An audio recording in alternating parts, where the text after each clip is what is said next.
Ampersand quote, sagabal ka lang dito, ampersand quote, sabi niya. Ang mga salitang iyon ay tumatak sa aking isipan. Pero hindi galit ang una kong naramdaman, kundi pagkalkula. Bigla kong naalala ang lahat. Ang 220 milyong piso. Ang halaga ng bawat luha, bawat sakripisyo, bawat pagtitiis sa loob ng 20 taon. Nakasulat lahat iyon sa isang itim na kwaderno. At sa gabing iyon nagpa siya akong oras na para ipakita sa kanila ang huling pahina. Bago mo marinig ang buong kwento ng isang amang nanahimik, mag-subscribe ka muna, baka dito mo marinig ang sarili mong tinig. Ako si Don Emilio Santos. 70% apos, di isang taong gulang na ako. Sa mahabang panahon, ipinagmalaki ko ang aking pagiging kalmado. Ang kakayahan kong kontrolin ang lahat ng bagay sa aking buhay. Bilang isang dating direktor ng logistics, inilipat ko ang mga kargamento sa ibayo ng mga karagatan. Pinamahalaan ko ang mga krisis na kayang bumangkarote ng buong bansa. Hindi ko kailanman inakala na ang pinakamalaking krisis ko pala ay magmumula sa loob ng sarili kong tahanan, ngunit dumating ang gabi, isang gabi na kailanman ay hindi ko malilimutan. Isang gabi na sumagot sa tanong na yan. Sa tanong na sigurado akong nasa isip nyo. Umalinggaw ang malakas na paghampas ng palad ng aking anak na si Marilo sa marmol na hapagkainan. Sumigaw siya. Ampersand quote, tumahimik ka, papa. Wala nang pakialam ang sinuman sa iniisip mo. Sagabal ka lang dito sa bahay. Kaya tapusin mo ang pagkain mo at bumalik ka sa iyong silid. Ampersand quote, nayanig ang kristal na baso ng alak sa harapan ko. Ang aking manugang na si Gabriel ay mumisi ng may panunuya sa likod ng kanyang serbilyeta.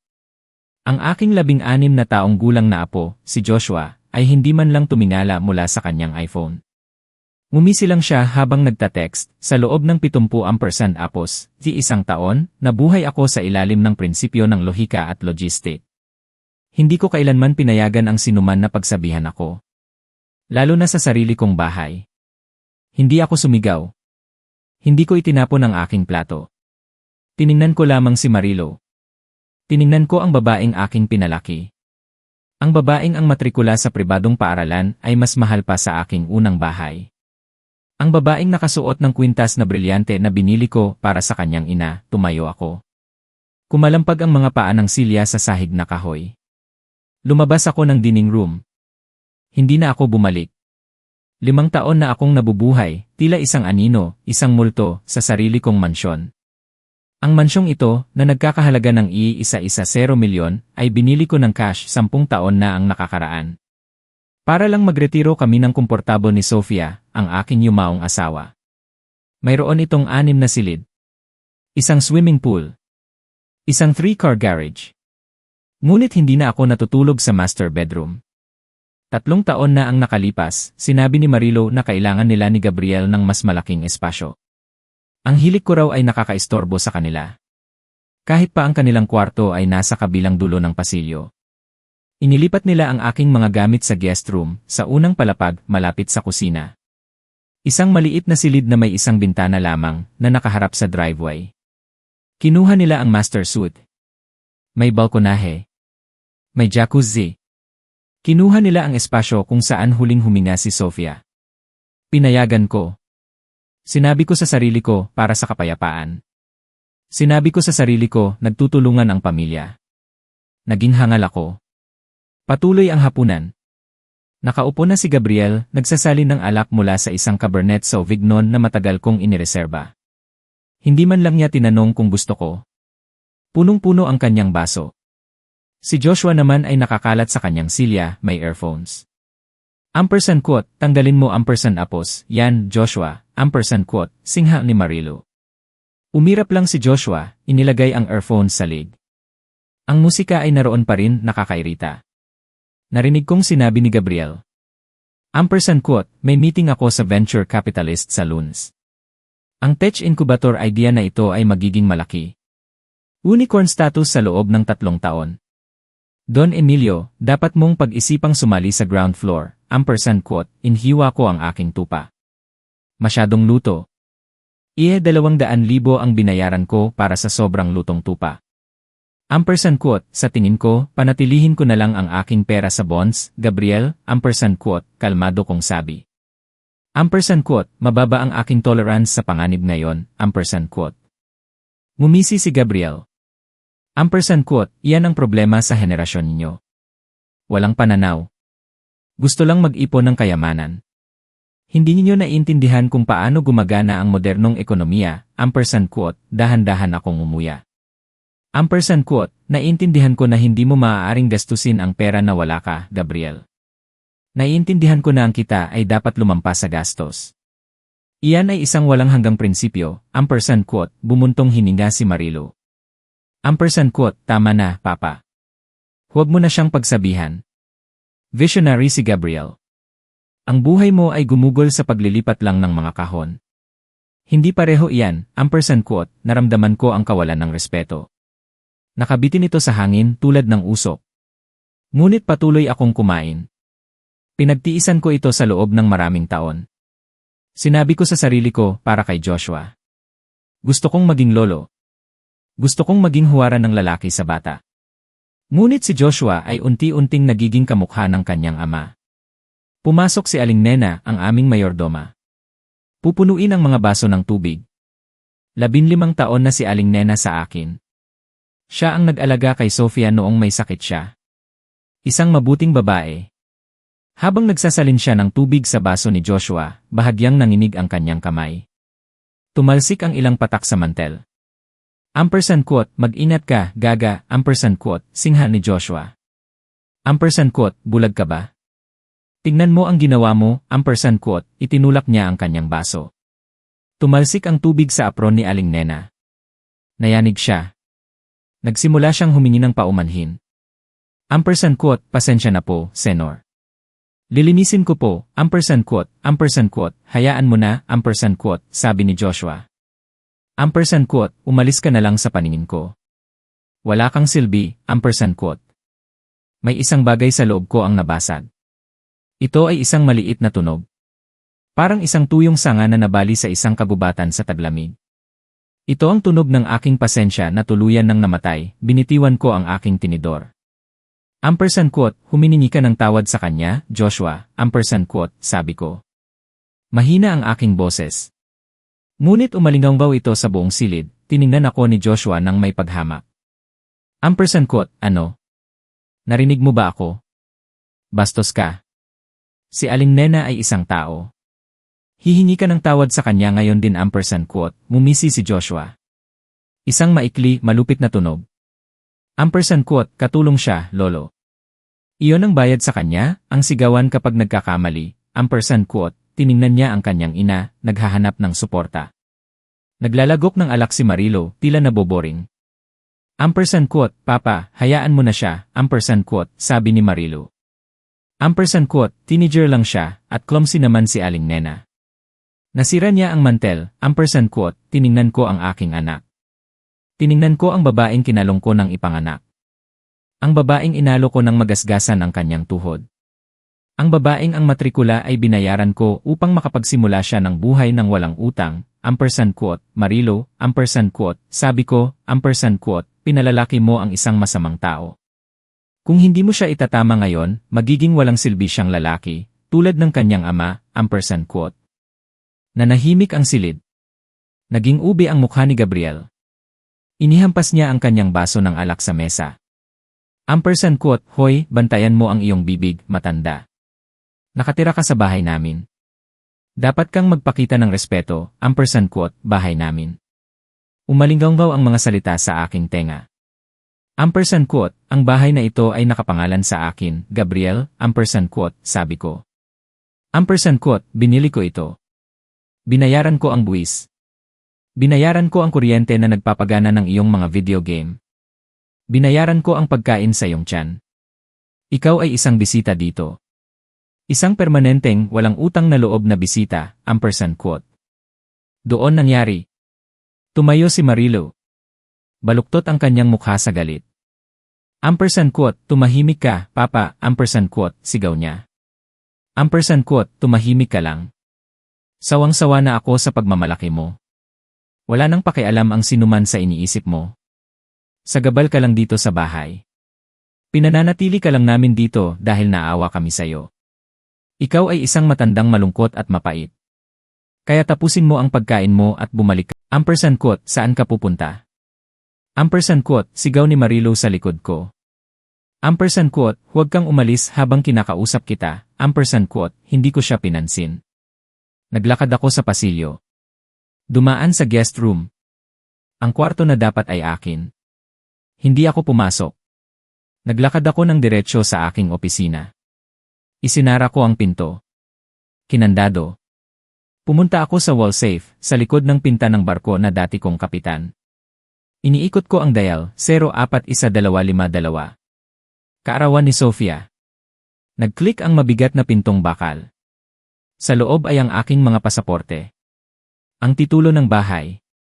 Ilang gintong barya. At isang makapal na dilaw na folder. Inihanda ko ang folder na ito 2 taon na ang nakakaraan. Tinawag ko itong ampersand quote, planye, ampersand quote, umaasa akong hindi ko na kailanman kailanganing gamitin ito. Naglalaman ito ng mga nuclear codes ng aking buhay. Kinuha ko ang dilaw na folder. Kinuha ko ang aking pasaporte. Kinuha ko ang spare key ng aking Lincoln Continental. Inilagay ko ang lahat sa aking leather briefcase, huling tingin sa opisina. Tiningnan ko ang mga larawan sa estante. Si Sofia at ako sa Paris. Ako at isang batang Marilo sa kanyang graduation. Kinuha ko ang larawan ni Sofia at inilagay sa aking bulsa. Iniwan ko ang larawan ni Marilo. Binuksan ko ang pinto ng opisina.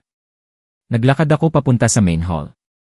Malakas ang mga boses mula sa dining room. Nagtatawanan sila. Ngayon ay pinagtatawanan na nila ako. Ampersand quote, babalik yan, ampersand quote, sabi ni Gabriel. Ampersand quote, wala siyang pupuntahan. Masyado na siyang matanda para sa sarili niya, ampersand quote, binuksan ko ang mabigat na pintong ok. Malamig ang hangin sa gabi. Lumabas ako sa porch. Hawak ko ang mga susi ng bahay sa aking kamay. Ang tansong susi ng main door, ang pilak na susi ng back door, ang electronic control ng alarm system. Binuksan ni Marilo ang pinto ng dining room. Sumilip siya sa pasilyo. Ampersand quote, Papa, saan ka pupunta? 8:00 na, hindi ka pwedeng magmaneho sa gabi. Mahina na ang mata mo, ampersand quote, perpekto ang aking mata. Sumailalim ako sa LASIK surgery, 6 na buwan na ang nakakaraan. Hindi ko lang sinabi sa kanila dahil ayaw kong ihatid sila sa mall. Ampersand quote, aalis ako, ampersand quote, sabi ko, ampersand quote, huwag kang magpatawa, ampersand quote, singha ni Marilo. Ampersand quote, bumalik ka sa loob. Kung aalis ka ngayon, huwag mong asahan na bubuksan ko ang pinto sa hating gabi. Papalitan ko ang code ng alarm, ampersand quote. Tiningnan ko ang mga susi sa aking kamay. Tiningnan ko ang maayos na damuhan na binabayaran ko ng IE 25,000 bawat buwan para mapanatili. Tiningnan ko ang bahay na dapat ay aking legacy. Ampersand quote, hindi mo na kailangang mag-alala tungkol doon, Marilo, ampersand quote, sabi ko, itinaas ko ang aking braso. Inihagis ko ang mga susi. Lumipad ang mga ito sa hangin. Sumasalamin sa ilaw ng porch lamp. Lumapag ang mga ito ng mahina sa siksik at matinik na mga rosas na nakahanay sa driveway, napasinghap si Marilo. Ampersand quote, ano ang ginagawa mo? Nabaliw ka na ba? Kunin mo ampersand apos, yan ngayon din, ampersand quote. Tinalikuran ko siya. Naglakad ako papunta sa aking sasakyan. Sumakay. Pinaandar ko ang makina. Umungol ang U6 na makina. Ito ay tunog ng kapangyarihan. Tunog ng kalayaan. Nag-atras ako mula sa driveway. Nakita ko si Marilo na nakatayo sa pinto, sumisigaw ng kung ano. Ngunit hindi ko siya marinig sa soundproof na salamin. Hindi ako lumingon. Nagmaneho ako sa mahaba, liku-likong driveway. Lumiko sa main road. Nagmaneho ako sa loob ng 30 minuto hanggang sa marating ko ang sentro ng syudad. Huminto ako sa valet stand ng isang malaking hotel. Ampersand quote, magandang gabi, Senor, ampersand quote, sabi ng valet, binuksan ang pinto ng aking sasakyan. Ampersand quote, welcome back, Don Emilio, ampersand quote, ibinigay ko sa kanya ang mga susi. Ampersand quote, panatilihin mo itong malapit, Hijo, ampersand quote, sabi ko. Ampersand quote, baka kailanganin ko ito sa umaga, ampersand quote. Pumasok ako sa lobby.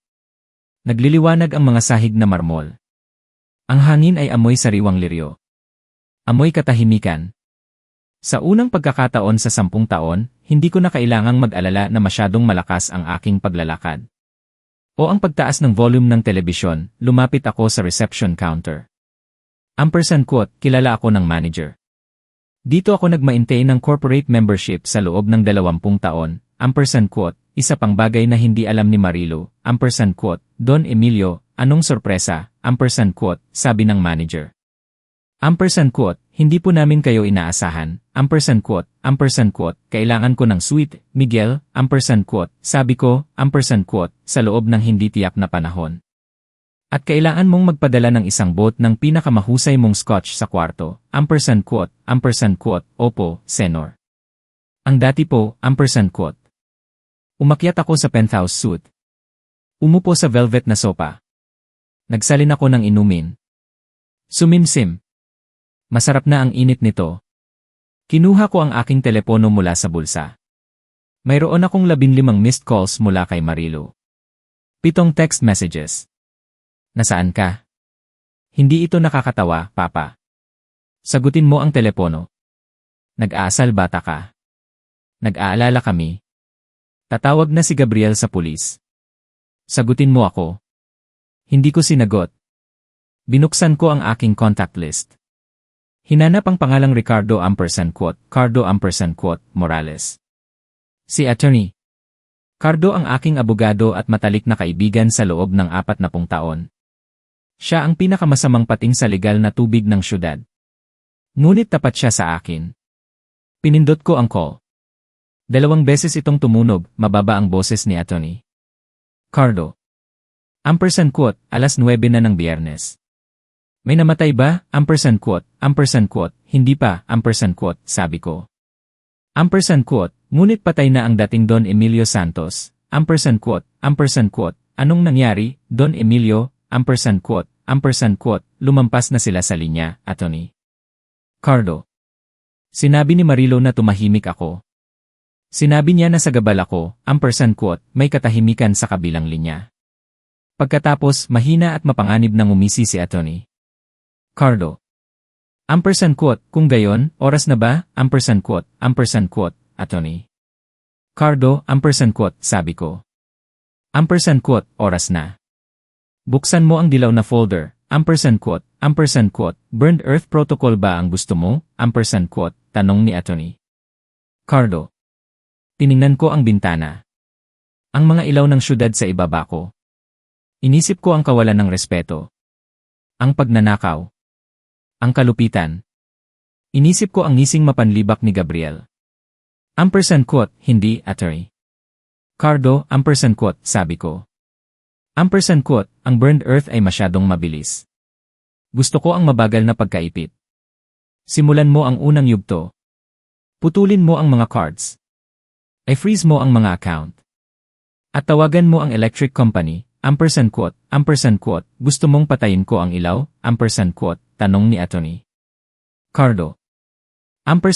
Gusto kong patayin ang lahat, sabi ko. Hayaan mo silang maupo sa dilim, Ibinaba ko ang telepono. Tinapos ko ang aking scotch. Sa unang pagkakataon sa 5 taon, nakatulog ako ng mahimbing. Kinabukasan ng umaga, nagising ako ng alas 7. Nag-order ako ng kape at eggs Benedict sa room service. Dahan-dahan akong kumain, tinatamasa ang katahimikan. Kinuha ko ang aking iPad. Binuksan ang security camera api na konektado sa bahay. Naglagay ako ng mga kamera sa lahat ng dako, 2 taon na ang nakakaraan. Pagkatapos kong mapansin na nawawalan ako ng pera sa aking wallet. Akala ni Marilo at Gabriel, panglabas lang ang mga security camera. Ngunit mayroon akong panloob na feed sa kusina at sala. Wala silang ideya. Tiningnan ko ang feed. Alas 10 ng umaga. Pumasok si Marilo sa kusina, nakasuot ng kanyang seda na robe. Mukhang may hangover siya. Binuksan niya ang kabinet kung saan nakaimbak ang mamahaling Colombian coffee. Wala. Dinala ko ang huling bag sa aking briefcase. Isinara niya ang kabinet ng padabog. Pumunta siya sa eleganteng espresso machine. Ipinilit ni Gabriel na bilhin namin ito sa halagang $150,000. Pinindot niya ang buton. Walang nangyari. Pinindot niya ulit. Gumagana ng maayos ang makina. Ngunit walang beans. Inilabas niya ang isang Mastercard. Rejected. Nakaupo ako sa aking hotel suite, umiinom ng kape. Mabilis kumilos si Attorney Cardo. Kinansela niya ang lahat ng supplementary cards ng alas 9 ng umaga. Ampersand quote, sirang-sira na siguro ang makinang ito. Ampersand quote, sigaw ni Marilo. Ampersand quote, ayos po ang makina, ma-ampersand apos, ampersand quote. Sabi ni Mang Tonyo. Ampersand quote, tingnan niyo po. Kukunin ko na ang mga hydrangea. At huwag ninyo na kaming tawagan hangga ampersand apos, wala kayong cash. Ampersand quote, umalis siya. Nakatayo si Marilo sa porch, nakasuot ng kanyang robe. Pinapanood ang paghuhukay ni Mang Tonyo sa mamahaling mga bulaklak na ipinilit niyang bilhin ko noong nakaraang linggo. Mukha siyang galit. Mukha siyang takot. At ang hiya ay nakaukit sa kanyang mukha. Nagsisimula pa lang ito. 20,000 lang ang bayarin sa hardinero. Ang bayad sa mortgage ay due sa Lunes. Ang bill sa kuryente ay due sa Martes. At ang bayad sa car lease ni Gabriel ay due sa Miyerkules. Nakita kong lumabas si Gabriel sa porch, kinukusot ang kanyang mga mata. Ampersand quote, anong nangyayari, mahal? Ampersand quote, tanong niya. Ampersand quote, hindi gumagana ang mga cards. Ampersand quote, sigaw ni Marilo. Ampersand quote, at hindi sinasagot ni Papa ang telepono. Ampersand quote, mumisi si Gabriel. Ampersand quote, malamang nakalimutan lang bayaran ang bill, nawawala na sa sarili ang matanda. Huwag kang mag-alala, pupunta ako sa bangko at aayusin ko yan. Kailangan ko ring mag-transfer ng pondo para sa meeting ko, ampersand quote. Nakita kong naglakad si Gabriel papunta sa driveway. Lumapit siya sa kanyang Mercedes S-Class. Isang kotse na inarkila ko sa aking pangalan. Dahil mas mababa ang kanyang credit score kaysa sa temperatura sa Antarctica. Pinindot niya ang unlock button sa kanyang remote. Walang nangyari. Pinindot niya ulit. Wala. Hinilan niya ang handle. Lock, ngumiti ako. May kahangahangang feature ang leasing company na tinatawag na remote immobilization. Kung iulat ng may-ari ang sasakyan na posibleng nakompromiso, ilolock nila ang makina at mga pinto ng malayo. Inireport ko itong nakompromiso ng alas 8 ng umaga. Sinipa ni Gabriel ang gulong. Mukha siyang bata na nahulog ang ice cream. Magiging isang napaka-interesanteng weekend ito. Naglagay ako ng isa pang tasa ng kape. Umupo ako handang panoorin ang palabas. Ngunit alam kong ito ay simula pa lang. Ang tunay na pangyayari ay paparating pa. Mayroon akong meeting kay Emer Santiago Lim, isang real estate investor, sa Lunes. Hindi siya ang hardinero, ibang Ener Lim. Isang lalaking dalubhasa sa isang napaka-espesipikong transaksyon ng ari-arian. Tinatawag itong kasulatan ng usufrukto ng buhay. Akala ni Marilo ay nagmamana siya ng isang mansyon. Malapit na niyang matuklasan na ang minana niya ay isang bangungot. Tumunog ang telepono. Si Attorney Cardo. Ampersand quote, tapos na ang unang yugto, Don Emilio, ampersand quote, sabi ni Attorney Cardo. Ampersand quote, nakalock na ang mga bangko, frozen na ang mga credit line. At kakapadala ko lang ng mensahero sa bahay na may abiso, ampersand quote, anong abiso, ampersand quote, tanong ko, ampersand quote, isang abiso ng paglabag sa kontrata, ampersand quote, sabi ni Attorney Cardo, ampersand quote, tungkol sa kasunduan ng authorized user.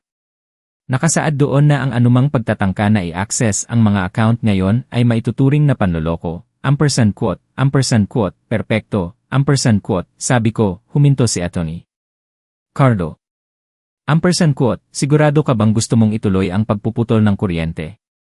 Magiging 32 degrees Celsius ngayong weekend, ampersand quote, tiningnan ko ang screen. Nakita ko si Joshua na lumabas ng kanyang kwarto, sumisigaw na nawala ang wifi. Ampersand quote, sigurado ako, Attorney Cardo, ampersand quote, sabi ko. Ampersand quote, gusto nila ng init. Hayaan mong pawisan sila, ampersand quote, ibinaba ko ang telepono. Pinanood ko ang pagkasira ng aking pamilya sa high definition. Wala akong naramdamang guilt. Wala akong naramdamang pagsisisi. Naramdaman ko lamang ang malamig at matigas na kasiyahan ng isang balancing sheet na sa wakas ay naitama. Gusto nila akong tumahimik. Gusto nila akong maging invisible. Aba, ngayon ako ay invisible. At ang aking pananahimik ay malapit ng maging pinakamaingay na tunog na kanilang narinig. Isinara ang mabigat na pinto ng presidential suite sa likod ko. Sinasara ang mundo ng may nakakakalmang ingay. Saglit akong tumayo sa lobby. Humihina lang. Ang hangin dito ay hindi amoy lumang vape smoke, hindi amoy murang body spray ng aking manugang. Amoy sariwang orchid at lemon polish. Amoy katahimikan. Sa unang pagkakataon sa 10 taon, hindi ko na kailangang mag-alala na masyadong malakas ang aking paglalakad. O ang pagtaas ng volume ng telebisyon. Pumasok ako sa kwarto. Ang mga sapin sa kama ay Egyptian cotton, mas mataas ang thread count kaysa sa yi ni Gabriel. Umupo ako sa gilid ng kama. Tiningnan ang digital clock. 2:14 ng umaga.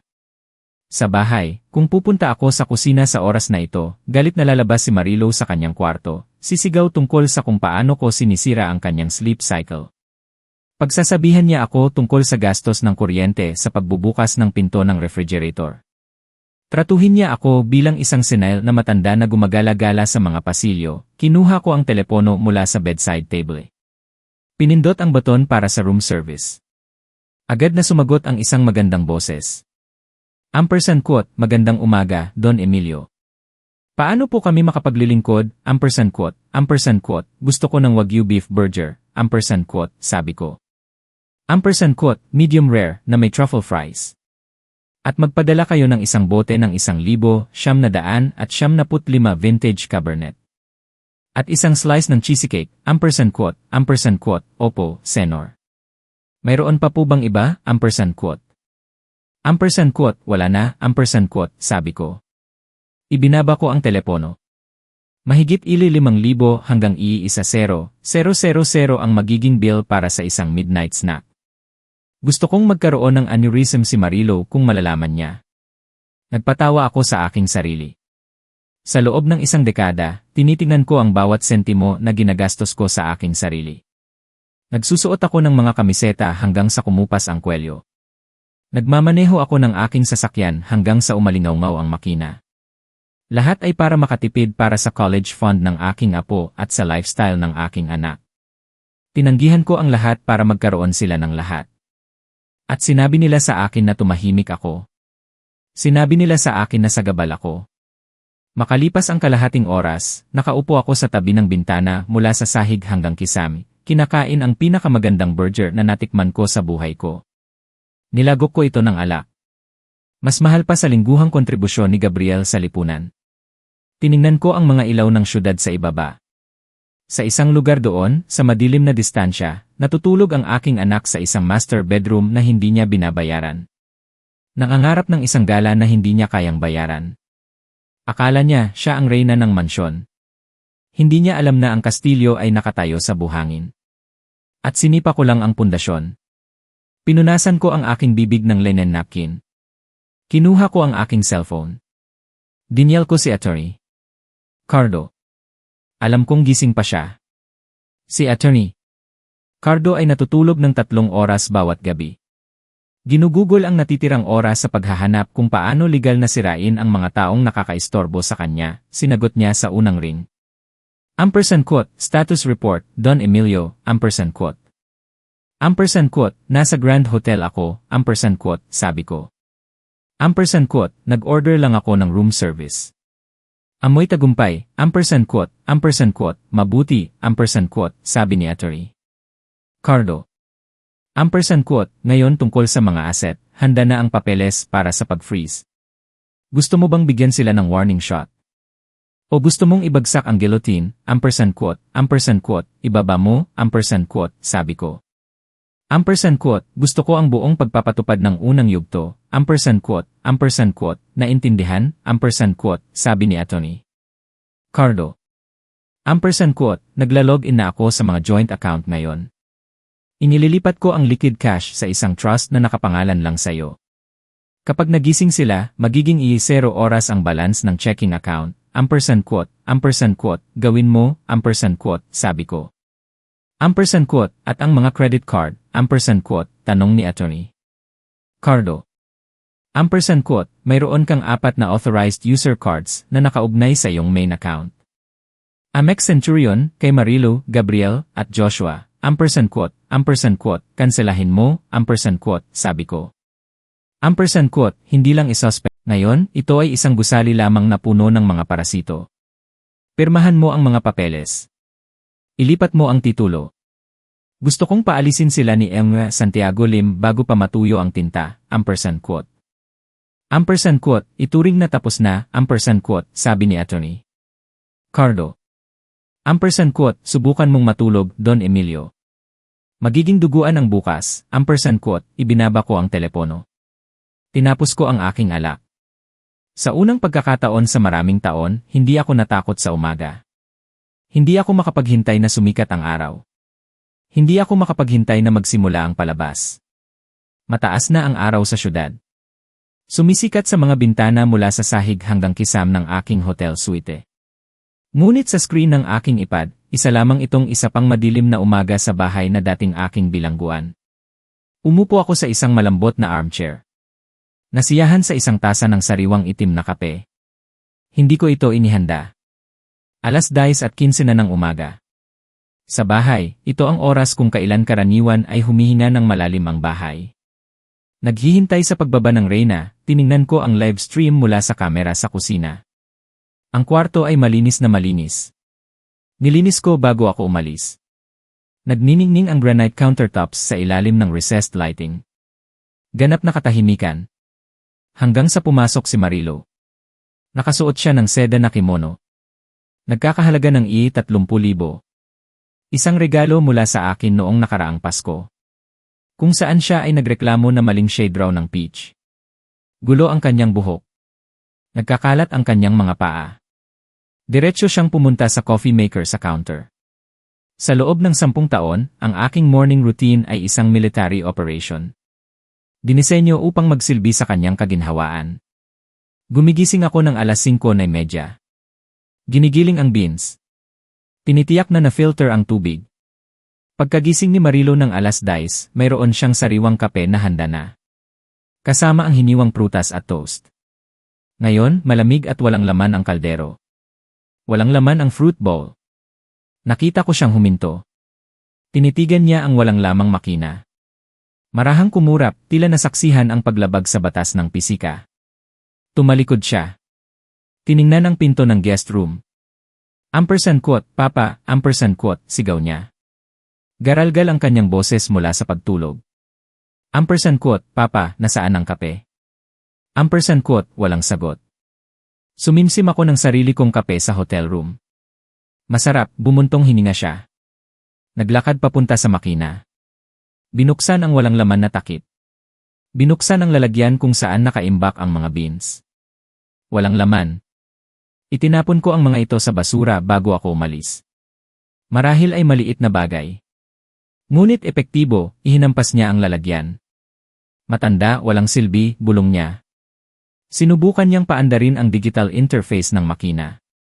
Random na pinindot ang mga buton. Si Marilo ay isang babaeng nagsasabing henyo sa marketing. Ngunit hindi niya kayang paandarin ang coffee maker. Dahil hindi niya kailanman kailanganing gawin yon.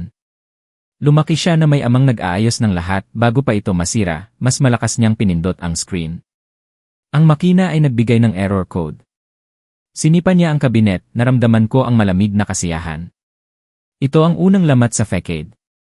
Hindi siya galit dahil uhaw siya. Galit siya dahil tumigil ang serbisyo. Nawala ang invisible na katulong, tumunog ang doorbell. Isang matalas, nakakagambalang tunog. Napatalon si Marilo. Tiningnan niya ang digital clock sa oven.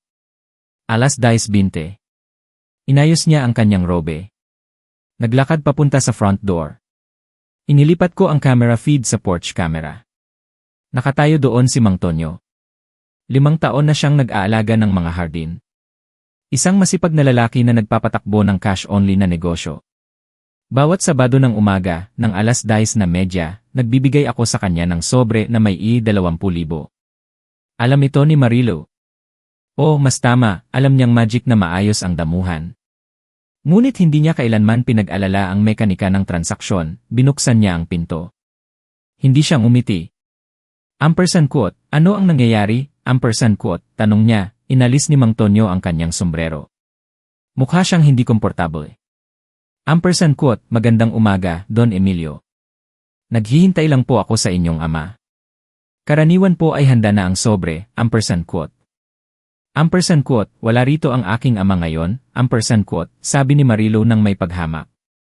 Ampersand quote, bumalik ka na lang sa susunod na linggo, ampersand quote, inilipat ni Mang Tonyo ang kanyang bigat.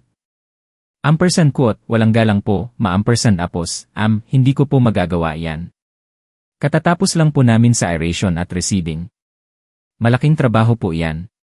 May gastos po ang mga materyales. Kailangan ko po bayaran ng aking team ngayon, ampersand quote, umirap si Marilo. Ampersand quote, fine. Magkano? 20,000, ampersand quote, bumuntong hininga si Marilo at tumalikod. Naglakad papunta sa kitchen island kung saan naroon ang kanyang purse. Nakita ko siyang naghahalungkat dito. Inilabas niya ang kanyang wallet. Binuksan. Walang laman na cash. Hindi kailanman nagdadala ng cash si Marilo. Bakit pa, kung may ama siyang parang liyen na naglalakad? Inilabas niya ang itim na card. Ang mabigat na American Express Centurion Titanium card ay nagniningning sa ilalim ng ilaw ng kusina. Ito ay simbolo ng ultimate buying power. Ito ang card na ginagamit niya para bilhin ang kanyang mga sapatos, ang kanyang spa days, at ang kanyang pagpapatunay. Ito ang card na direktang nakaugnay sa aking pangunahing account. Ang card na ipinareport ko kay Atty. Cardo bilang ninakaw ng alas 9 ng umaga, naglakad siya pabalik sa front door. Ampersand quote, wala akong cash, ampersand quote, sabi niya, iniabot ang card. Ampersand quote, may reader ka, ampersand quote, tumango si Mang Tonyo. Kinuha ang isang maliit, puting square reader mula sa kanyang bulsa. Isinaksak sa kanyang telepono. Ipinaswipe niya ang itim na metal card. Umusog ako sa aking upuan sa hotel. Ito ang sandali. Ang sandali kung saan nagtatagpo ang goma sa kalsada, tiningnan ni Mang Tonyo ang kanyang telepono. Sumimangot. Ipinaswipe niya ulit ang card. Ampersand quote, hindi po gumagana, ma-ampersand apos, ampersand quote, sabi niya. Ngumisi si Marilo. Isang maikli, hindi makapaniwalang tunog. Ampersand quote, huwag kang magpatawa. Walang limit ang card na yan. Amex Centurion ampersand apos, yan. Subukan mo ulit. Mahina lang siguro ang internet mo, ampersand quote, sinubukan niya ulit. Ipinakita sa kanya ang screen. Rejected. Code 05. Huwag na hawakan ang card. Mabilis na binawi ni Marilo ang card. Tiningnan niya ito, tila nagtaksil ito sa kanya. Ampersand quote, may mali siguro, ampersand quote, sabi niya. Ang kanyang boses ay tumataas ng isang octave. Ampersand quote, malamang nakalimutan lang bayaran ni Papa ang bill. Nagiging senile na siya. Sige, subukan mo ito, ampersand quote, ibinigay niya ang isang visa. Isa itong supplementary card sa aking Chase Sapphire account. Ipinaswipe ni Mang Tonyo. Rejected. Nagsimulang mamula ang mukha ni Marilo. Isang malalim na pulang batik ang umaakyat sa kanyang leg. Hindi lang ito abala. Ito ay kahihiyan. Ito ay isang mayamang babae na nakasuot ng seda na robe. Sinasabihan ng hardinero na wala siyang pera. Sa harap ng kanyang mga kapitbahay. Ampersand quote, hindi ako makapaniwala dito, ampersand quote, sigaw niya. Ampersand quote, maghintay ka lang dito, ampersand quote, nagmamadali siyang bumalik sa kusina. Kinuha ang kanyang telepono. Dinyal ang aking numero. Sa screen ng aking iPad, nakita ko ang notification ng incoming call. Hinayaan ko lang itong tumunog. Nakita ko siya sa kamera, naglalakad-lakad sa sahig ng kusina, kinakagat ang kanyang hinlalaki. Mukha siyang maliit. Sa unang pagkakataon sa maraming taon, mukha siyang maliit, ibinaba niya ang telepono. Nagmamadali siyang bumalik sa pinto. Ampersand quote, tingnan mo, hindi siya sumasagot. Kailangan mo na lang mag-bill sa amin mamaya, ampersand quote, tumalikod si Mang Tonyo. Inilagay ulit ang kanyang sombrero. Matigas ang kanyang mukha. Ampersand quote, hindi po ako nagbibill, Ginang Reyes. Nagtatrabaho po ako para sa cash. Kung hindi po kayo makabayad, hindi po ako makakabalik. At kukunin ko po ang mga bag ng pataba na iniwan namin sa shed, ampersand quote, tumalikod siya at umalis, ampersand quote, fine, ampersand quote, sigaw ni Marilo sa likod niya. Ampersand quote, umalis ka. Hahanap kami ng mas mahusay, ampersand quote. Padabog niyang isinara ang mabigat na pintong o. Sumandal siya dito, humihingal. Tiningnan niya ang credit card sa kanyang kamay. Akala ko ito na ang pagsusumamo. Akala ko ito na ang pagsisisi. Ngunit sa bawat salitang aking binabasa, unti-unting namamatay ang anumang natitirang pag-asa sa aking puso. Ampersand quote, Papa, akala mo ba matalino ka? Ampersand quote, iyon ang simula. Ampersand quote, akala mo ba nanalo ka dahil niloko mo ang mga pulis gamit ang peking medical note? Wala kang napanalunan, pinagalit mo lang ako. Ampersand quote, ang mga salita ay tila lason na dahan-dahang kumakalat. Ampersand quote, ito na ang huli mong pagkakataon. Umuwi ka ngayong gabi. Buksan mo ang ilaw. Ibalik mo ang mga credit card. Kung hindi ka dadaan sa pintong iyan bago maghating gabi, tapos na ang pagiging masunurin kong anak. Ampersand quote, at pagkatapos dumating ang tunay na banta. Ampersand quote, kakatawag ko lang kay Eve Benjamin Go. Ampersand quote, sabi sa mensahe. Ampersand quote, naaalala mo siya, hindi ba? May utang na loob siya sa akin. Handa siyang pumirma sa isang affidavit na nagsasabing mayroon kang demensya agresibo at delusyon na paranoid. Papasok ka namin sa isang pasilidad ng gobyerno. Mamamatay ka sa isang hawla, nakasuot ng diaper, habang kami ay nakatira sa iyong bahay. Hindi ito banta, Papa. Ito ay isang pangako. Umuwi ka o mawala ang lahat. Ampersand quote. Binasa ko ang mensahe ng 2 beses. Naramdaman ko ang malamig na pakiramdam sa aking dibdib. Ngunit hindi ito takot. Ito ang pakiramdam ng isang kandado na nagsasara. Ito ang pakiramdam ng isang puzzle na sa wakas ay nabuo. Sa wakas, nakita ko ang tunay niyang anyo. Hindi lang siya walang utang na loob. Siya ay isang mandaragit. Hindi ako sumagot. Dahan-dahan kong kinuha ang screenshot ng aming pag-uusap. Pagkatapos, kumuha ako ng isa pa. Para sigurado. Binuksan ko ang aking email. In-attach ko ang larawan. Sumulat ako ng maikling paksa. Extortion and conspiracy. Evidence A. Ipinadala ko ito kay Atty. Cardo, pagkatapos ng ilang sandali, tumawag ang aking abogado. Mababa at matigas ang kanyang boses. Ampersand quote, Don Emilio, kakatanggap ko lang ng iyong email. Seryoso ba ito? Ampersand quote, Atty. Cardo, ampersand quote, mahinahon kong sagot. Ampersand quote, ipinadala niya yan ngayon lang. Ampersand quote, narinig ko ang mahinang pagmumura sa kabilang linya. Ampersand quote, ito ay isang malaking krimen, Don Emilio. Pagtatangkang pagnanakaw sa pamamagitan ng extortion. Pagsasabuatan. Maaari natin siyang ipaaresto ngayon din. Ampersand quote, umiling ako, kahit hindi niya ako nakikita. Ampersand quote, huwag muna, Atty. Cardo, ampersand quote, sabi ko, ampersand quote, bakit?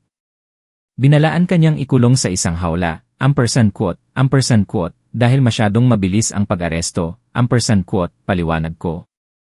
Ampersand quote, gusto kong maramdaman niya muna ang pagkawala. Gusto kong mawala muna sa kanya ang bahay. Gusto kong mawala muna sa kanya ang status. Gusto kong tumayo siya sa dilim, alam na ginamit niya ang kanyang huling baraha, at natalo siya, ampersand quote, may katahimikan. Ampersand quote, naintindihan ko, ampersand quote, sabi ni Atty. Cardo. Ampersand quote, itatago ko ito. Gagamitin natin ito sa tamang panahon, ampersand quote. Ibinaba ko ang telepono. Habang pinaplano ko ang kanyang pagbagsak, may isa pang gumagapang sa dilim ng aking bahay. Sa aking opisina, sa aking iPad, pinanood ko si Gabriel. Ang infrared camera ay nagpapakita ng kanyang anino na gumagalaw sa init at kadiliman. Pinagpapawisan. Desperado. Dala niya ang isang screwdriver at isang maliit na Eli bar. Lumapit siya sa pader sa likod ng aking desk, kung saan nakasabit ang pinta ng barko. Maingat niyang ibinaba ang pinta. At lumitaw ang aking lumang kahonyero. Isang matibay na bakal na nag-iingat ng mga sikreto sa loob ng maraming taon. Pinanood ko siyang subukang buksan ito. Walang nangyari. Nakita ko ang kanyang pagkabigo. Ang kanyang galit. Isinaksak niya ang dulo ng screwdriver sa siwang ng pinto. Ginamit niya ang Eli bar. Buong lakas niyang itinulak. Narinig ko halos ang pag-ungol ng bakal. Ang pagbibigay ng pader. Alam kong malapit na siyang magtagumpay. Alam niya kasing nagtatago ako roon ng pera para sa emergency. Ang hindi niya alam, ang emergency na yon ay para sa kanya. At hindi ito pera. Nakatayo ako sa dilim ng aking hotel suite. Nailawan lamang ng ningning ng iPad screen. 3:14 ng umaga ng Lunes. Gabi bago ang gala. Ang bahay ay tahimik at mainit. Ngunit may kilos sa opisina. Hinihintay ko ito. Sa mundo ng logistic, tinatawag namin itong honeypot. Lumilikha ka ng isang kaakit-akit na target upang ilantad ang isang security breach. Ang aking opisina safe ang honeypot. Sa loob ng maraming taon, nag-imbak ako ng malaking halaga ng cash doon. Humigit kumulang $2.5 milyon sa isang fireproof box. Tinawag ko itong #, Doomsday Fund #. Alam ito ni Marilo. Alam ito ni Gabriel. Akala niya, ito ang kanyang emergency piggy bank. Pinanood ko ang infrared feed. Bumukas ang pinto ng opisina. Isang sinag ng ilaw mula sa isang mabigat na flashlight ang humiwa sa dilim. Si Gabriel. Nakasuot siya ng itim na damit. Tulad ng isang kartoon na magnanakaw. Pinagpapawisan siya ng husto. Isinara niya ang pinto sa likod niya. Kinandado. Pumunta siya sa malaking oil painting ng clipper ship. Nakasabit sa likod ng aking desk. Ibinaba niya ito. Nanginginig at clumsy ang kanyang mga kamay. At naroon na ang wall safe. Isang lumang modelo. Mukha itong matibay. Ngunit alam ko ang isang sikreto. Ang locking mechanism ay sira na. Kung bibigyan mo ng sapat na puwersa ang handle habang pinupukpok ang gilid ng isang rubber mallet, madudulas ang mga tumbler. Wala kay Gabriel ang kombinasyon. Sinubukan niya ang ilang numero. Walang kabuluhan ang pag-ikot ng dial, nagmura siya ng mahina. Kinuha niya sa kanyang bulsa ang isang malaking screwdriver at isang maliit na relay bar. Isinaksak niya ang screwdriver sa siwang ng pinto. Nagsimula siyang mag-pry. Suminsim ako ng tubig. Habang siya ay umuungol at nagsisikap, inisip ko ang $11 milyon. Iyon ang bilang. $11 milyon na nawawala sa aking self-directed ERE account sa nakalipas na 18 buwan. Maliliit na wire transfer sa isang shell company na tinatawag na Future Tech Solutions, Ligay. Na-trace ko ang Dagay registration. Nakarehistro ito sa pangalan ng kasama ni Gabriel sa kolehiyo. Mayroon akong mga bank record. Mayroon akong mga li address. Mayroon akong lahat. Maaari ko na siyang harapin noon. Ngunit naghintay ako. Ninakaw niya ang aking seguridad para pondohan ang kanyang mga pantasya. At ang kanyang mga kerida. Sa screen, nawawalan na ng kontrol si Gabriel. Inilalagay niya ang buong bigat ng kanyang katawan sa relay bar. Ang drywall sa paligid ng safe ay nagsimulang mag-crack. Sa isang malakas na metal na tunog, nabasag ang locking bolt. Bumukas ang mabigat na pintong bakal. Binitiwan ni Gabriel ang mga gamit. Napabuntong hininga siya sa ginhawa. Inabot niya ang madilim na butas ng safe. Inaasahan niya ang mga bundle ng $1,000 bills. Inaasahan niya ang kaligtasan. Inilabas niya ang kanyang kamay. Hawak niya ang isang solong, manipis na puting sobre. Natigilan siya. Muling inilawan ang loob ng safe. Walang laman. Walang iba kundi alikabok. Tiningnan niya ang sobre. Nakasulat dito ang kanyang pangalan.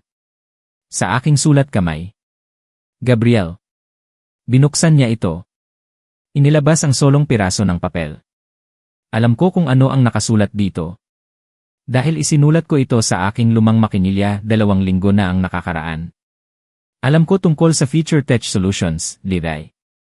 Alam ko tungkol sa $11 milyon na inilipat mo mula sa aking ERE. Nasa akin ang mga bank record. Nasa akin ang mga re-record. Nasa akin ang sinumpaang pahayag ng iyong kasama sa kolehiyo. Naabisuhan na ang MIE tungkol sa wire fraud at elder financial abuse. Hinihintay lang nila ang huling tawag ko. Bitawan ang pingga, Gabriel. Tapos na. Pinanood ko siyang basahin ito. Nakita ko ang eksaktong sandali kung kailan naitala ang mga salita sa kanyang utak. Nanlambot ang kanyang mga tuhod. Hindi siya umupo. Bumagsak siya. Dumulas siya sa pader hanggang sa tumama sa sahig. Nahulog ang papel mula sa kanyang kamay. Tumingin siya sa kamera. Alam niyang nanonood ako. Alam niyang ang infrared eye sa sulok ay nagre-record ng kanyang krimen. At nagre-record ng kanyang mukha na nagbabasa ng akusasyon. Nagsimula siyang umiyak. Hindi ito marangal na pag-iyak.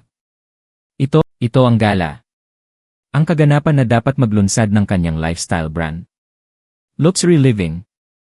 Inimbitahan niya ang 50 pinakamaimpluwensyang tao sa syudad. Kailangan niya ng mga investor. Ngunit higit sa lahat, kailangan niya ng cash injection upang mapanatili ang ilusyon ng kanyang buhay. Nakakatawa tingnan ang bahay. Ang mga makapal na orange na extension cord ay gumagapang sa front door.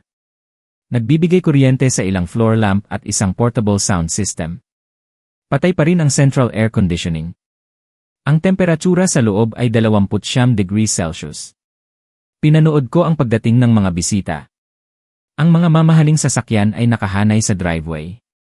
Ang mga babaeng nakasuot ng cocktail dress at mga lalaking nakasuot ng linen suit ay lumabas. Napapangiwi sa amoy ng diesel fumes.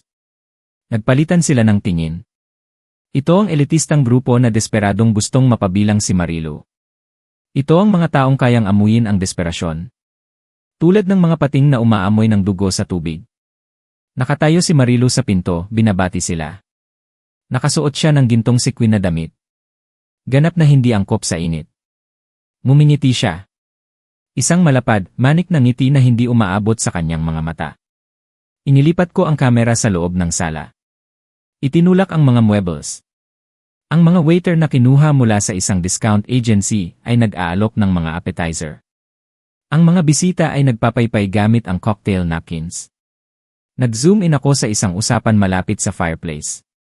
Isang babaeng nakasuot ng perlas na kwintas ang lumapit kay Marilu. Ampersand quote, nasaan si Don Emilio? Ampersand quote, tanong ng babae. Ampersand quote, akala ko narito siya. Ampersand quote. Ngumisi si Marilu. Isang matalas, marupok na tunog. Ampersand quote, ay si Papa. Nasa Europa siya. Nagpasya siyang mag-last minute trip sa Southern France. Alam mo na. Laging naglalakbay, ampersand quote.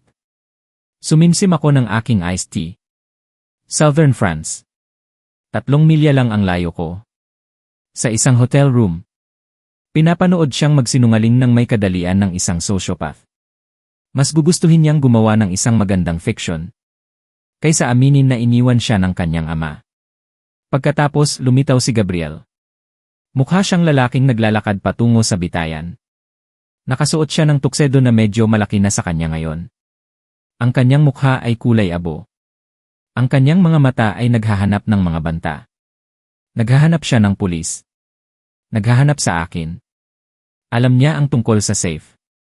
Alam niya ang tungkol sa Rie. Ngunit pinilit siya ni Marilu na magkunwari. Kailangan niya siyang gampanan ang papel ng matagumpay na asawa. Ang party ay isang slow motion na sakuna. Pumutok ang generator, naging dahilan upang kumurap ang mga ilaw. Naputol ang musika, pagkatapos ay bumalik sa nakakabinging volume. Tinitingnan ng mga bisita ang kanilang mga relo. Gusto na nilang umalis. Alam nilang may mali. Alam nilang hindi ganoon kaingay ang pera. Pinukpok ni Marilu ang isang baso gamit ang isang kutsara. Ampersand quote, lahat, pakiusap, makinig kayo. Ampersand quote, sigaw niya sa ingay ng makina sa labas. Ampersand quote, natutuwa kaming narito kayo upang ipagdiwang ang paglulunsad ng luxury living. Naghahanap kami ng mga kasosyo na sasama sa amin sa paglalakbay na ito. Ampersand quote. Sinimulan niya ang kanyang speech. Ito ay isang salad ng mga buzzwords. Synergy. Holistic. Paradigm shift. Humihingi siya ng pera. Nagmamakaawa siya ng lifeline. Hindi niya alam na ubos na ang kanyang oras. Tumingin ako sa kalye sa ibaba. Nakita ko ang mga kumikislap na ilaw. Hindi isang kotse. Hindi 2. Isang convoy. 4 na patrol car ng pulisya at 2 itim na van. Tahimik na gumagalaw patungo sa aking bahay. Si Emma Santiago Lim ay nasa oras. Isang taong may isang salita. Pinirmahan ko ang mga papeles ng elektroniko, 1 oras na ang nakakaraan. Na-transfer na ang titulo. Na-file na ang notice of eviction. Itinaas ni Marilu ang isang baso para sa isang toast. Ampersand quote, para sa pamilya, ampersand quote, sabi niya. Ampersand quote, at para sa kinabukasan, ampersand quote. Ang kinabukasan ay pumapasok na sa driveway. Ang mga asul na ilaw ay nagliliwanag sa damuhan. Ang mga bisita malapit sa bintana ay lumingon upang tingnan. Tumigil ang usapan. Ibinaba ni Marilo ang kanyang baso. Nakita niya ang pulis. Nakita niya ang lalaking nakasuot ng madilim na suit na lumabas sa lead car. Malamang, inakala niyang naroon sila dahil sa reklamo sa ingay. Hindi niya alam na tapos na ang party. Hindi niya alam na dumating na ang may-ari. Ininom ko ang aking tsaa. Umuusog ako. Ito ang gantimpala. Pinanood ko ang pagbukas ng front door.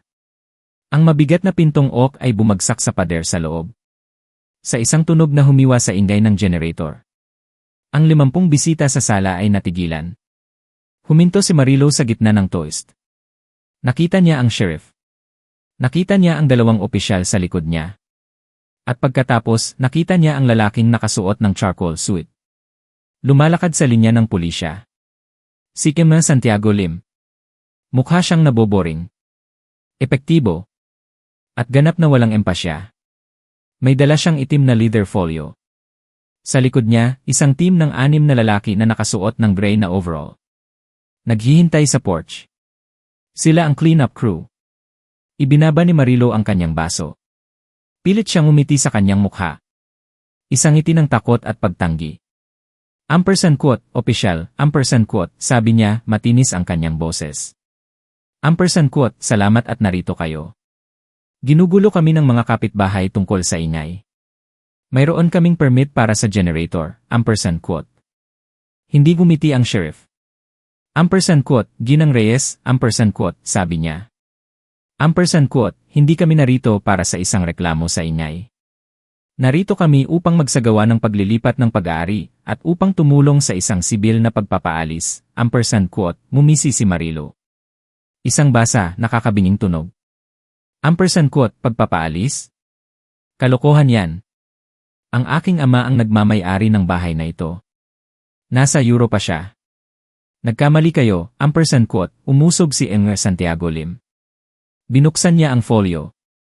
Quote, magandang gabi, Ginang Reyes, quote, sabi ni Santiago Lim. Quote, ako si Roberto Santiago Lim. Ako ang managing partner ng Santiago Lim Properties. At sa nakalipas na 40 apos, 8 oras, ako ang nag-iisang may-ari ng estate na ito, quote. Tinitigan siya ni Marilo. Si Gabriel, na nakatago malapit sa bar, ay namutla. Quote, nagsisinungaling ka, quote, singhal ni Marilo. Quote, hindi kailanman ipagbibili ng aking ama ang bahay na ito. Ito ang aking mana, quote. Inilabas ni Santiago Lim ang isang dokumento. Quote, hindi ipinagbili ng iyong ama ang bahay ngayong linggo, Ginang Reyes. Ipinagbili niya ang titulo sa aking firm 6 na buwan na ang nakakaraan. Nagsagawa siya ng kasulatan ng usufrukto ng buhay. Ibig sabihin, inilipat ng iyong ama ang pag-aari sa akin. Ngunit pinanatili niya ang karapatang manirahan sa ari-arian habang siya ay nabubuhay. Pinapayagan nito ang naninirahan na manatili hanggang sa kamatayan, quote. Napabuntong hininga si Marilo. Quote, kita nyo, quote, sabi niya, lumingon sa mga bisita. Quote, nakatira pa rin siya dito. Bahay niya ito. Hindi nyo kami maaaring paalisin, quote. Itinaas ni Santiago Lim ang isang daliri. Quote, gayunpaman, quote, sabi niya. Quote, mayroong isang sugnay. Ang sugnay ng pagpapaalis sa sarili ay nagsasaad na kung ang tenant sa buhay ay umalis sa ari-arian sa loob ng higit sa 40 apos, 8 oras, nang hindi nag-aabiso sa may-ari ng titulo, at kung isusuko niya ang kanyang paraan ng pag-access, kung gayon ang usufrukto ay agad na nagwawakas. Agad na pag-ari, quote. Binuksan ni Marilo ang kanyang bibig. Inilabas ni Santiago Lim ang isang evidence bag sa loob, isang set ng mga susi. Ang mga susi na inihagis ko sa mga rosas. Inihagis sila ng iyong ama doon noong Biyernes ng gabi. Wala na siya sa loob ng 70 apos, 6 na oras. Sa makatuwid, na-trigger niya ang sugnay. Kusang loob niyang isinuko ang estate. Suminsim ako ng aking tsaa, quote, ngunit babalik si Papa, quote, sigaw ni Marilo. Quote, hindi na siya babalik, quote, malamig na sabi ni Santiago Lim. Ampersand quote, nakausap ko na ang kanyang abogado, si Atty. Morales. Kinumpirma ni Don, dalawang lalaki na nakasuot ng windbreaker ang pumasok sa likod ng sheriff. May mga badge sila sa kanilang mga sinturon. Leway. Nakita sila ni Gabriel. Nanlambot ang kanyang mga binti. Bumagsak siya sa bar. Naglakad ng diretsyo sa kanya ang mga ahente. Ampersand quote, Gabriel Reyes, ampersand quote, sabi ng isang ahente. Dahan-dahang tumango si Gabriel. Itinaas niya ang kanyang mga kamay. Gusto na niyang madala. Pinusasan nila siya. Inilabas nila siya. Dinaanan si Marilo na masyadong abala sa pagsigaw sa isang mover. Upang mapansin na ang kanyang asawa ay inaaresto ng federal na pamahalaan. Pinanood ko ang lahat. Ang generator sa labas ay sa wakas na ubusan ng gasolina. Nagdilim ang kwarto. Nailawan lamang ng mga flashlight ng mga opisyal. Tumingin si Marilo sa paligid ng madilim, walang laman na kwarto. Tumingin siya sa kamera. Ampersand quote, Papa, ampersand quote, bulong niya sa dilim. Ampersand quote, Papa, tulungan mo ako, ampersand quote. Inabot ko ang baton sa aking screen. Connection terminated. Isinara ko ang API. Tapos na ang palabas. Inilabas ng sheriff ang mga mananakop. Dalawang opisyal ang humawak kay Marilo sa kanyang mga braso. Sumigaw siya. Nagmartsa sila papunta sa front door. Itinulak siya papunta sa front porch. Nagmartsa pababa sa mga hagdan. Nadapa si Marilo. Malakas siyang bumagsak sa damuhan. Malambot at basa ang lupa. Bumagsak si Marilo. Nakasubsob ang mukha sa putik. Ang kanyang gintong sekwin na damit, ang simbolo ng kanyang kayabangan, ay sumipsip ng maruming tubig, tumalikod siya. Umupo sa putik. Tiningnan ang bahay. Ang bahay kung saan niya ako pinahirapan. Tumayo si Emil Santiago Lim sa pinto. Ampersand quote, huwag kang bumalik, Ginang Reyes, ampersand quote, sigaw ni Emil Santiago Lim. Ampersand quote, kung tumapak ka ulit sa ari-arian na ito, ikaw ay arestuhin, ampersand quote, isinara niya ang mabigat na pintong ok. Umupo si Marilo sa putik. Nag-iisa siya. Tunay na nag-iisa. Puno ng dumi sa dilim. Walang pera. Walang asawa. At walang tahanan. Tumingin siya sa security camera. Alam niyang naroon ako. Binuksan niya ang kanyang bibig upang sumigaw. Ngunit walang tunog na lumabas. Bumagsak lang siya. At umiyak. Hindi ito isang sigaw ng tulong. Ito ang tunog ng isang tseke ng katotohanan na nakash, at dito nagtatapos ang kwento ni Don Emilio. Ano sa tingin niyo ang naging desisyon niya? Mayroon ba kayong gagawing naiiba kung kayo ang nasa kanyang kalagayan? Ibahagi ang inyong mga saloobin sa comment section, binabasa ko ang bawat isa. Kung ang kwentong ito ay nagbigay sa inyo ng aral o anumang damdamin, huwag kalimutang mag-iwan ng like, ibahagi ito sa taong alam ninyong maaantig din, at mag-subscribe sa channel ng Tahimik na Ama upang hindi mahuli sa mga susunod pang misteryo. Magkita-kita tayo sa susunod na kwento, at sino ang nakakaalam, sa susunod na pagkakataon baka ikaw na ang bida. Ang kwentong ito ay kathang-isip, at ang mga kilos na ipinakita ay hindi dapat tularan sa totoong buhay. Panoorin ito bilang pagninilay tungkol sa mga ugnayan ng tao.